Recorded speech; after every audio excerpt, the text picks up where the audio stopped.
We need to remember, not only must we recognize we're in a moral crisis, we must recognize the moment we're in.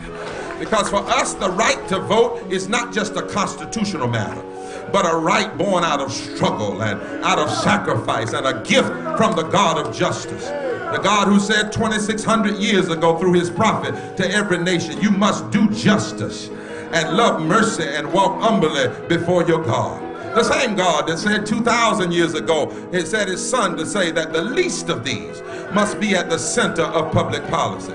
Think for a moment where we are in time and where we are right now, and you will understand why, if we ever needed to vote, we sure do need to vote now. Here we are, 395 years since the first ship landed in Virginia to bring slaves. Here we are, 240 years after Crispus Attucks was the first African American to die in the Revolutionary War, fighting for this country. Here we are, 238 years since the signing of the Declaration of Independence. 227 years since the Constitution was adopted. 226 years since we were fractionized in that Constitution and called 3/5 of a person.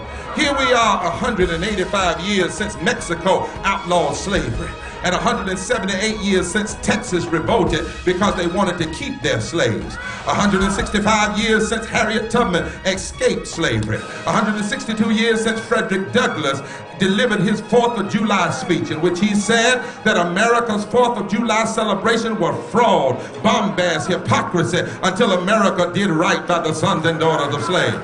Here we are, 151 years since the signing of the Emancipation Proclamation, 149 years since the end of the Civil War, 144 years since the ratification of the 15th Amendment that gave us the right to vote, 120 years since the riots of Wilmington in North Carolina to stop black political power and white fusion politics, 110 years since the Springfield riot, 94 years since white women got the right to vote, 70 years since Smith versus Allwright opened up primaries for black people, 70 years since Primus King was denied the right to vote in a primary in Georgia, 60 years since Brown versus Board of Education, 59 years since the brutal murder of Emmett Till, that it was so brutal that his mama had an open casket to make everybody in the world see what the final course of racism will be if you don't stop it.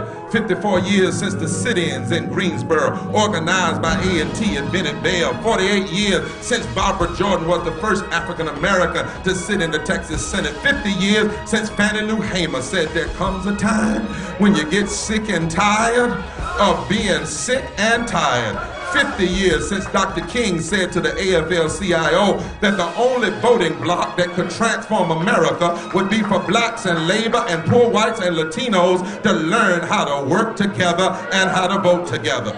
51 years since the murder of Medgar Evers, 51 years since the March on Washington, 51 years since the bombing of 4 girls in a Birmingham church, 50 years since the signing of the Civil Rights Act, 49 years since Bloody Sunday, 49 years since the Voting Rights Act, 49 years since Malcolm was killed, 49 years since students at South Carolina State were massacred, 49 years since the assassination of Dr. King, 46 years since the signing of the Fair Housing Act, 45 years since conservatives dismantled the Office of Economic Opportunity, 45 years since my parents fought to integrate public schools, 43 years since 18-year-olds finally got the right to vote, and 6 years since Barack Obama, whose name Barack means to praise the Lord, has been called everything but a child of God. He's been called a liar. He's been called a thug. He's been called not fit for the office. He's been called this, he's been called that. But 6 years since, no matter what they call it, when he walks into the Congress, they gotta call him Mr. President. Yeah, we've been through too much. We've seen too much. We fought too much. If we ever needed to vote, we sure do need to vote now. We got politicians that can say, elect me and I'll take your health care. I'll take your voting right. I'll take your resegregate your schools. Elect me. I'll ignore your poverty and I'll still get vote. Here we are, 22 million African Americans eligible to vote, and yet 8 million didn't vote. These are critical times. If we ever needed to vote, if we ever needed a moral march to the vote, we sure do need it now. So I don't know who's coming to the poll, but I know this: we better show up, because we cannot sit out now. And I know that our parents did more with less than we have today. With less, they beat slavery. With less, they beat Jim Crow. With less, they beat lynching. With less, they beat the KKK. With less, women beat back political chauvinism and won the right to vote. With less, Harriet Tubman got 500 slaves out of slavery. She didn't have email. She didn't have text.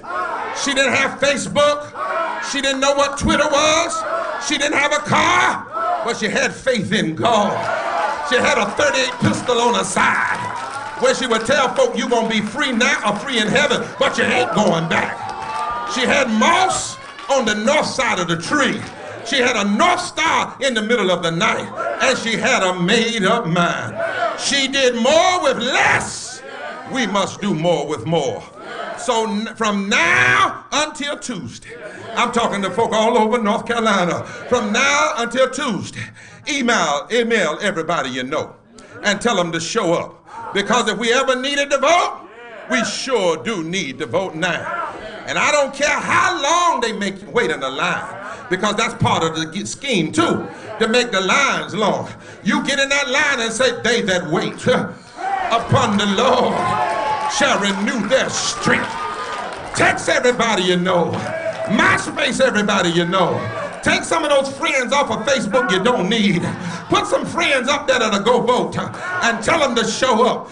Knock on everybody's door. If you know how to tweet, you better tweet your hind parts off, because if we ever needed to vote, we sure do need to vote now, because God is not going to do for us what we can do for ourselves.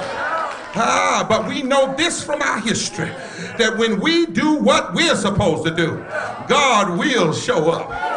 When Thurgood Marshall went to the Supreme Court, American segregation was torn down. When Rosa Parks sat down, then God showed up, and Jim Crow had to step down. When Mandela stood up, then God showed up in South Africa. If we vote, the Tea Party will be voted down, because every time we've ever put our faith to works, God has shown up. Do I have a witness? Do I have a witness? Won't God show up? Won't God show up? Won't God make a way out of no way? The only fights we've ever lost are the fights we didn't show up for.